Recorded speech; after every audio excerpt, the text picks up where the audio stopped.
کاپ دا شی لیکل کیږي چې ځان ته وي.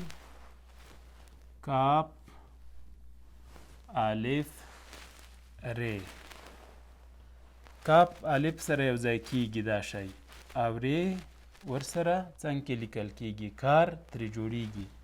خو که کاپ وي الف وي او د ری په ځای لام راسي، کاپ او الف همغه ډول لیکل کیږي، دلته د ری په ځای لام لیکل کیږي، کال ترې جوړیږي. که کاپ شاته کو مثلا لام ولیکو او کاپ ولیکو، لام او کاپ دا شی سره یو ځای کیږي، لک ترې جوړیږي. لک چې د لکولو کرلو په معنا یا سل زره ته ویل کیږي.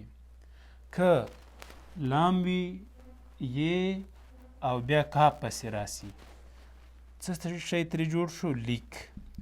ګورئ لام او کاپ و لک و، خو که د لام او کاپ ترمنځ مو یې راوړه، څه ترې جوړ شو؟ لیک، چې خط ته هم وایي.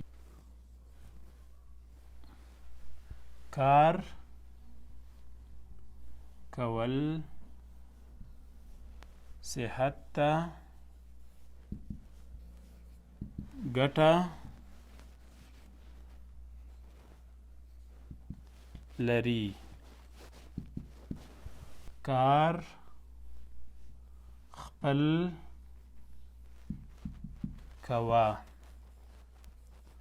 شاباسي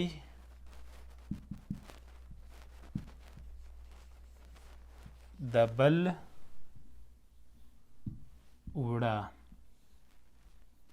دا نو متل دی، باور وکړئ خپل ځان ته به کار کوي خو نور خلک دې خوښوي، او که بیکاره ګرځې بل چاته به دې تاوان هم نه رسیږي خو څوک به دې نه خوښوي.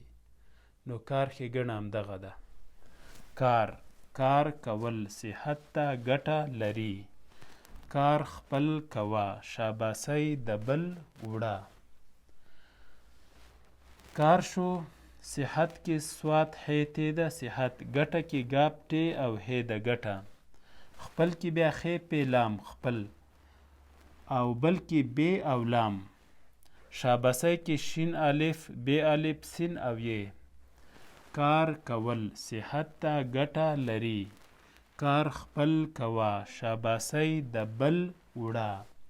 دا به څو ځلې در سره لیکئ.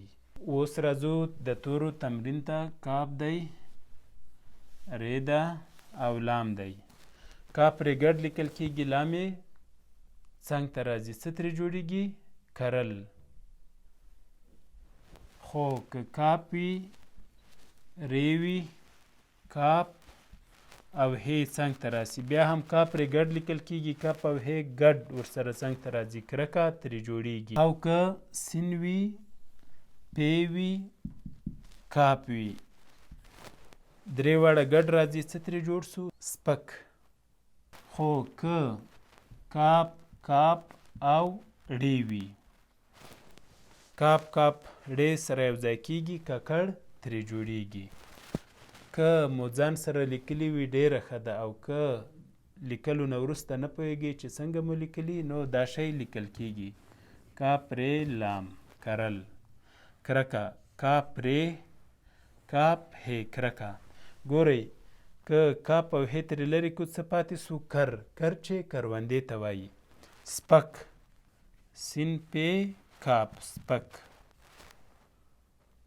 که د سپک نه وروسته کاپ پسې هی راشي که نه، لکه دلته کاپ پسې هی راغلی، دا شی کیږي شکل یې.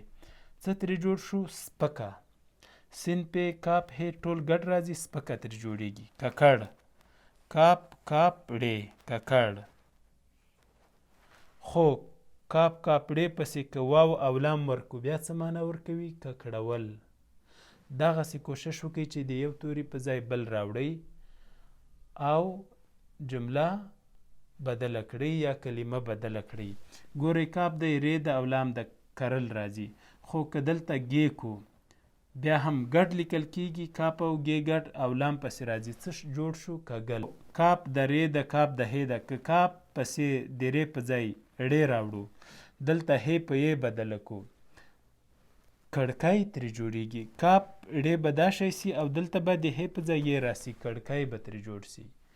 کوشش وکړئ همدغسې د یو توري په ځای بل توری ولیکئ چې مختلفې کلمې مو زده سي. دې سره ستاسو ذهن انکشاف هم کوي. پښتو زده کړه فیسبوک پاڼه در سره خوښه او له نورو ملګرو سره شریکه کړئ. پښتو لرنینګ یوټیوب چینل هم در سره زنګوله یا سبسکرایب او د نورو ملګرو سره شریک کړئ. الله مو مل شه.